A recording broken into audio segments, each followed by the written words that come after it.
क्योंकि हमारी ये अपनी ज़ुबान है, सकाफ़ती है, मुल्की है, तो इसी में हमारा मुल्क तरक्की भी कर सकता है। और दूसरा ये है कि हम इसको अहमियत दें। तो इसकी मतलब सूरत क्या होगी समझाने की, या फिर इसके लिए माहौल प्रोवाइड करना पड़ेगा, या फिर मुझे उर्दू बोलनी पड़ेगी, या फिर घर में माहौल प्रोवाइड करना पड़ेगा, या बच्चों के माहौल में ले जाना पड़ेगा, ताकि हमारे अक्सर वो लोग जिनको इंग्लिश बोलनी नहीं आती, तो वो बहुत जो है डीमोटिवेट होते हैं। जब भी कोई इंग्लिश बोल रहा होता है बड़े मुतासिर होते हैं। नाज़रीन मोहतरम, आज हमारे साथ बड़ी शख्सियत है माशाल्लाह। अपनी जगह ये मुख्तलिफ़ ज़ुबानों पर अल्लाह ने इनको अबूर भी दिया है और मुख्तलिफ़ ममालिक में ये रह भी चुके हैं। अल्लाह ने बड़ी सलाहियत से नवाजा है और बड़ा कीमती वक्त ये हमें इनायत फरमा रहे हैं। जी अस्सलाम वालेकुम रहमतुल्लाह, कैसे सर जी? वालेकुम अस्सलाम, खैर ऑफियत से हैं माशाल्लाह। सबसे पहले तो सर आप अपना तारुफ फरमा दीजिएगा। ये प्रोफेसर अब्दुल रज़ाक मुजाहिद नाम है जी। नमल यूनिवर्सिटी में जैपनीज़ लैंग्वेज का टीचर हूँ इस्लामाबाद में जो है ना। तो बेसिकली ताल्लुक़ जो है ना बिहाड़ी से है, और पंजाब यूनिवर्सिटी में भी थोड़ा सा अरसा किया है काम जो है ना। वहाँ से मैं फिर जापान चला गया था। बेसिकली बिहाड़ी का रहायशी हूँ। सर आप मुख्तलिफ़ ममालिक में रहे हैं, जैसे आप फरमा रहे थे जापान में रहे हैं, और अज़्बाकिस्तान है, ताजिकिस्तान है, मुख्तलिफ़ कंट्रीज़ में आप रह चुके हैं। तो अल्लाह ने आपको मुख्तलिफ़ ज़ुबानों पर उबूर भी दिया है। तो इस हवाले से आप क्या हमें बताना चाहेंगे कि सिर्फ़ एक ज़ुबान काफ़ी है या दीगर ज़ुबानें भी हमें सीखनी चाहिए? इस वक्त जब मैं पहली दफ़ा गया था तो जापान गया था, ये 91 में जो है ना। तो पहली दफ़ा मैंने जैपनीज़ लैंग्वेज वहाँ जाके सीखी थी और उनके साथ जो है ना इंटरेक्शन हुआ था मेरा। तो मैं कहता हूँ कि जो मुसलमान उम्मत है ना, उसको मुख्तलिफ़ ज़बानों पे अबूर होना चाहिए, क्योंकि हम एज़ एक दाई की हैसियत से काम कर रहे हैं। तो इसलिए मुख्तलिफ़ ज़बानों से अगर हमारे ऊपर हमारे पास अबूर होगा, तो हम लोगों को दीन का काम जो है ना, और ये दीन की तबलीग जो है ना, और ये आसानी के साथ जो है उनके साथ कर सकेंगे। जब जापान गया था तो वहाँ मैंने जाके 91 में अक्टूबर में पहुँचा था। 92 में हमने एक ऑर्गेनाइजेशन बना ली थी, इस्लामिक सर्कल ऑफ जापान। तो अल्हम्दुलिल्लाह जापान में वो उस वक़्त हम 17 उसके अरकान थे, जो असासी अरकान थे। तो इस वक्त अल्हम्दुलिल्लाह पूरे जापान के अंदर वो तंजीम काम कर ली इस्लाम के हवाले से। ये सिर्फ लैंग्वेज के हवाले से हुआ है। किसी दूसरे मुल्क में आप जाते हैं, उस मुल्क की अगर आपको ज़बान नहीं आती उन लोगों की, आप उसमें सर्वाइव क्या, एक शहर से दूसरे शहर तक नहीं जा सकते हैं। मैं जब चाइना गया था तो मेरे को साथ कुछ पाकिस्तानी थे, वो विज़िट पे जा रहे थे कि चाइना को विज़िट करेंगे, लेकिन काशगर से उरुमची तक तो मैं उनके साथ रहा। वहाँ जब उन्होंने देखा कि यहाँ तो हम अगर आगे जाके आप अलहदा हो जाएंगे, हमारे पास इंटरप्रेटर नहीं हो तो हम तो मूव ही नहीं कर सकते, तो वो लोग उरुमची से वापस आ गए थे। उनका इंशाल्लाह कुछ ना कुछ हम दोबारा जब आएंगे तो लैंग्वेज सीख के आएंगे। तो इसलिए ज़बानें तो मुसलमान को तो बहुत सारी ज़बानें जो है ना सीखनी चाहिए। अच्छा सर, ये जो आपने ज़बानें सारी सीखी हैं, ये किस एज में सीखी हैं? ये मैं पहली दफ़ा तो ये इस्लामाबाद, ये पंजाब यूनिवर्सिटी से मैंने एमए किया था। पहले ज़करिया यूनिवर्सिटी से MSc physics, MA education Punjab university से। तो उसके बाद 91 में तकरीबन उस वक़्त मेरी 28-29 साल उम्र थी, तो मेरा स्कॉलरशिप हो गया था। तो उस वक़्त मैंने ये पहली ज़बान जो है ना जैपनीज़ सीखी थी। तो वापस आके फिर मैं नमल यूनिवर्सिटी में टीचर हो गया। तो नमल यूनिवर्सिटी मुझे चाइना भेज दिया। तो चाइना में से ही मैंने एमए मास्टर किया जैपनीज़ लैंग्वेज में। तो वहाँ जाके दूसरी ज़बान जो है ना लैंग्वेज चाइनीज़ भी आ गई। कुछ चाइनीज़ के साथ मिलना जुलना था। तो वहाँ अगर जापान से एमए करता तो सिर्फ जैपनीज़ आती। चाइना गया तो उससे मुझे ये फ़ायदा हो गया कि दोनों ज़बानें आ गई। उसके बाद फिर मैं ये 2018 में ये रशिया में जाना मैंने शुरू किया। तो अब मेरा फोकस जो है ना वो रशियन ज़बान जो है ना सीखने का है, और उसके ऊपर भी मैं कोशिश कर रहा हूँ कि वो ज़बान भी आ जाए। सर अगर हम आपसे ये अर्ज़ करें कि कोई लफ्ज़ हम आपसे कहना चाहें कि इसको जापान में कैसे आप बोलेंगे, तो कह सकते हैं सर? जी। मिसाल के तौर पर मुझे खाने की अभी तलब हो रही है, तो आप इसको चाइना में क्या कहेंगे? मुझे खाने की तलब हो रही है, वाताशिवा थाबेमस। अच्छा, वाताशिवा थाबेमस। वाताशिवा ताबेमस। वातेशिवा ताबिमश। अच्छा सर, एक दफ़ा मैं भी किसी जमात के साथ गया था, तो वो हमारे साथ जो है श्रीलंकन लोग थे। तो मैंने उनसे 2 अल्फाज सीखे थे। तो उन्होंने मुझे 2 अल्फाज सीखे थे, जैसे पानी पी लो, तनवीर कुड़ी अंगल, और और रोटी खा लो शापर शपिंग इस तरह से किया था। अच्छा, ये तो आपने चाइना के हवाले से हमें बताया। अगर जापान और चाइना में हम कहें कि हम चाय पी रहे हैं तो इस वक्त जो है हमें जल्दी चाय पीनी चाहिए, तो ये आप कैसे अल्फाज बयान करेंगे? वो शी ख्वान चाय, वो चाय को चाय बोलते हैं, वो तो शी ख्वान चाय। अच्छा, हाँ। तो इसी तरह से आपने तीसरी जुबान भी रशिया में सीखी है, तो रशिया से अगर नहीं, अच्छा रशिया नहीं है, तो अच्छा ये है कि हम अपने बच्चों को जुबान कैसे सिखाएं? बाज़ औक़ात जो है हमारे बच्चे कुछ जुबानें सीख रहे होते हैं तो उनकी ग्रामर बहुत उसकी मुताला करते हैं और रट्टे लगाते हैं, तो वो फिर इम्तिहान के हद तक तो मुनासिब होता है, लेकिन इम्तिहान के बाद वो सारा भूल जाता है।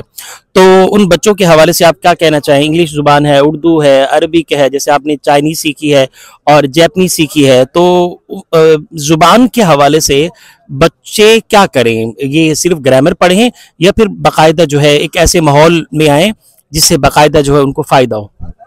असल में ज़बान तो माहौल से सीखी जाती है, और ज़बान सीखते हुए ग्रामर जो है ना उसकी कोई ज़रूरत नहीं होती है। अब देखिए, हमारा छोटा सा बच्चा होता है, पैदा होता है, 2 साल के बाद वो जिस माहौल में रहता है, अगर हम पंजाब में रहते हैं तो पंजाबी ज़बान उसके वालिदैन बोलते हैं तो पंजाबी सीखना शुरू कर देता है। उसको हम कोई ग्रामर नहीं पढ़ाते, कोई किताबें नहीं पढ़ाते। इसी तरीके से अगर अंग्रेज़ का बच्चा है, इंग्लैंड रहता है, तो वो 2 साल से इंग्लिश जो है ना सीखना शुरू कर देता है, उसके वालिदैन बोलते हैं तो उस तरीके से वही लैंग्वेज सीखना शुरू कर देता है। तो बच्चों को लैंग्वेज जो भी सिखानी है उस माहौल के मुताबिक, उनको ग्रामर के हवाले से जो है ना ये उस झंझट में नहीं डालना है कि इसकी ग्रामर सीखी जाए। ग्रामर के बगैर ही बच्चे जो है ना बोलते हैं। हम अपने छोटे बच्चों को आप देख लें, उर्दू स्पीकिंग के लोग बच्चे जो है ना वो उर्दू बोलना, 3 साल का बच्चा बहुत खूबसूरत उर्दू बोलता है, 4 साल का बच्चा उर्दू बोलना शुरू कर देता है। तो इसलिए वो माहौल के अंदर जो सीखी जाती है। और वो लैंग्वेज ट्रांसलेट, मैंने चूँकि नामल यूनिवर्सिटी पढ़ाता था, तो कुछ लोग होते हैं कि वो इंग्लिश से ट्रांसलेशन करके सीखना शुरू कर देते। ट्रांसलेशन से इंग्लिश नहीं सीखी जाती। तो कुछ ऐसी ज़बानें होती हैं कि जैसे जैपनीज़ है, तो ये सिखाने वाला अगर हो तो बहुत आसानी से सीख जाते हैं। मैं उस वक़्त इशारों के साथ सिखाता था।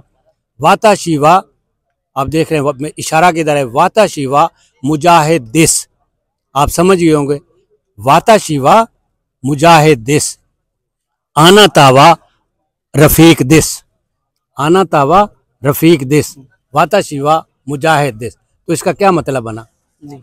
यानी रफीक साहब आ रहे हैं? वाता शिवा जी, रफ़ीक दिस।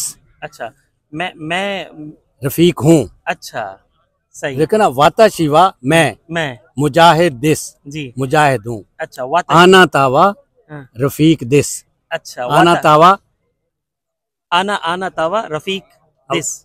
जब मैं अपने आप को कहूँगा तो वाता शिवा, जी, आपको कहूँगा तो आना तावा। आना तावा, वाता शिवा मैं, जी, आना तावा मैं, आप, सही। आना तावा यू के मानी, यू में। अपने आप को वाता शिवा मुजाहिद दिस, आना तावा रफ़ीक दिस।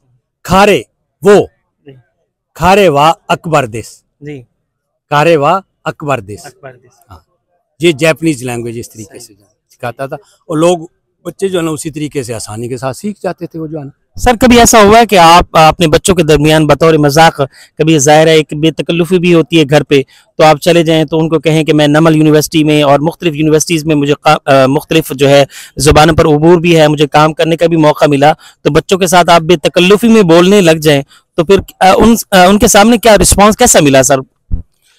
ये कई दफ़ा मेरे साथ हुआ है। घर में जाता हूँ तो बच्चे ऐसे खेल रहे होते हैं, तो मैं उनसे फिर जो है ना, वो ज़ाहिर बात है उनको पता है कि हमारे ये जो बड़े हैं, ये अब्बू हैं या ताया अब्बू हैं, तो ये ज़बान जानते हैं।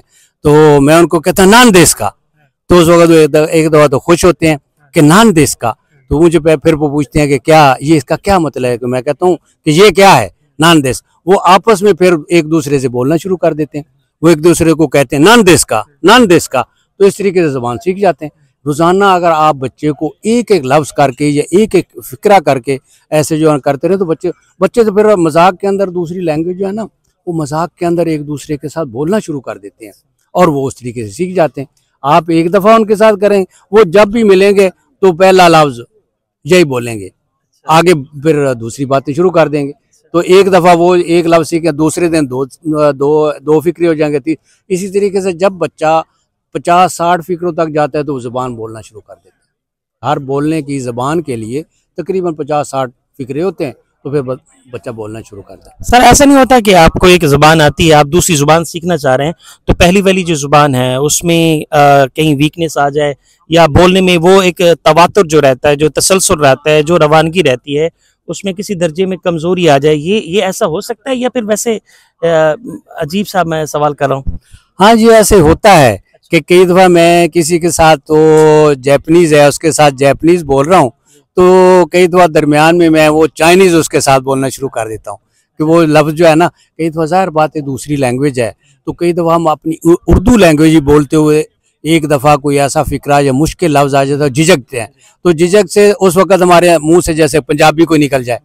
तो इसी तरीके से मेरे साथ कई दफ़ा जैपनीज़ के साथ बात करते हुए या चाइनीज़ के साथ बात करते हुए जैपनीज़ बोल बैठता हूँ कोई फ़िक्रा। फिर मुझे वो जब देखता है कि वो जो है ना ये उसको समझ नहीं आती, तो उसके चेहरे का तासरात हो जाते हैं, तो मुझे पता चल जाता है, तो फिर मुझे समझ आ जाती है कि मैंने दूसरी ज़बान बोल दी है। सर ऐसा होता है। सर कभी ऐसा हुआ कि आप जापान में हो, जापान में हो, और जापान में किसी खातून को आप गाइड कर रहे हो, तो कोई ऐसा अट्रैक्शन हो जो आपके लिए एक मतलब ज़बरदस्त हो, आपको उन्होंने जो है अच्छा फीडबैक दिया हो माशाल्लाह, और आपने उनका तारुफ भी किया हो, बल्कि उन्होंने आपका तारुफ किया हो, तो आपने बताया मैं पाकिस्तानी हूँ लेकिन मैंने अल्हम्दुलिल्लाह जैपनीज़ सीखी है, तो इस तरह से, या चाइनीज़ सीखी है, तो इस तरह से कोई मोटिवेशनल बात हो, मतलब उस खातून ने की हो आपके साथ?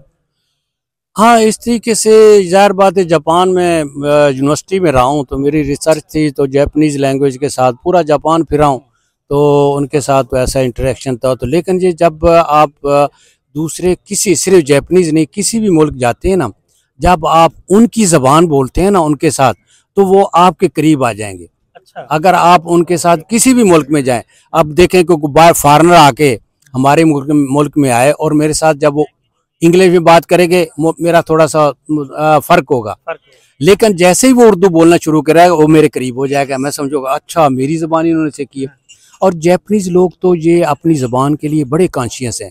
कई दफ़ा मैं उनको कहता था, वो उर्दू नहीं बोलते, इंग्लिश नहीं बोलते, नहीं पढ़ते, एज ए लैंग्वेज पढ़ते हैं, लेकिन अगर उनको इंग्लिश आती भी हो तो वो आपके साथ नहीं बोलेंगे, अपनी ज़बान वो बोलेंगे। तो एक दफ़ा उनका एक गवर्नर के साथ मेरी मीटिंग थी, तो मैंने उसको क्वेश्चन किया कि देखो पूरी दुनिया के अंदर जो है ना इस वक्त इंग्लिश लैंग्वेज जो है ना वो छा रही है और वो बोली जाती है, तो आप अपने लोगों को इंग्लिश क्यों नहीं सिखाते?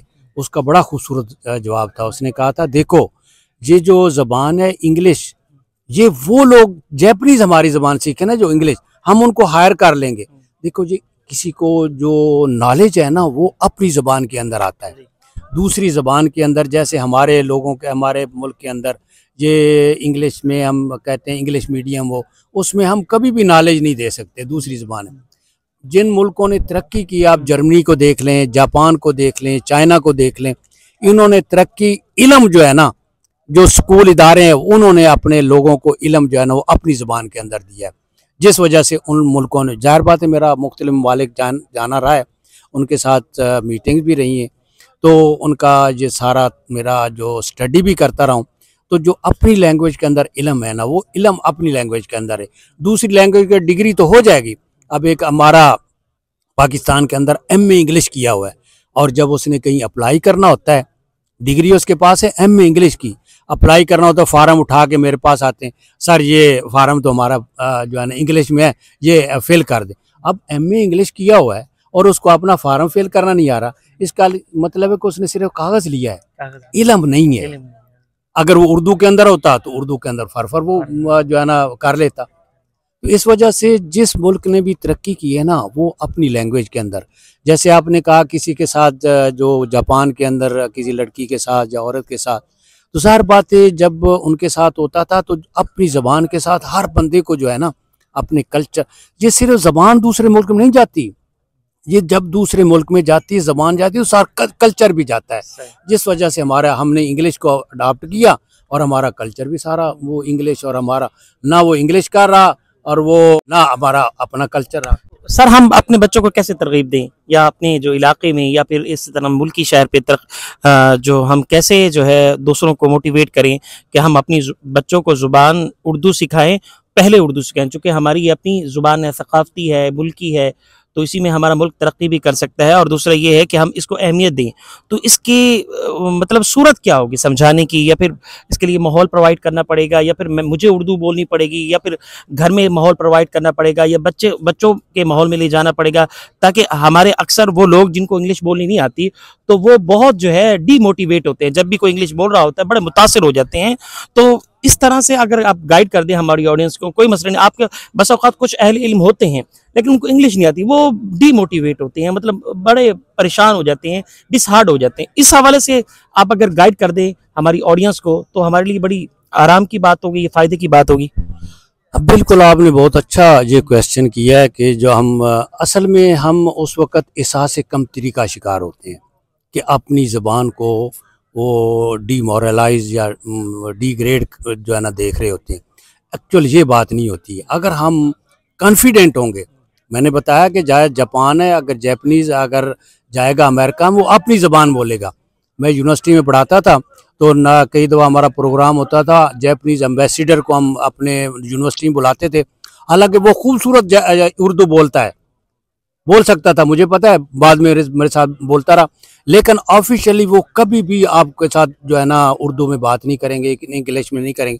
कहते हैं इंटरप्रेटर लाओ, और जापानीज़ वो अपना जापानीज़ में तकरीर करेगा, क्योंकि उसको देखो उर्दू तो बहुत बड़े मुल्कों में बोली जाती है। हम ऐसे ही जो है ना उसको एहसास कमतरी का शिकार हैं।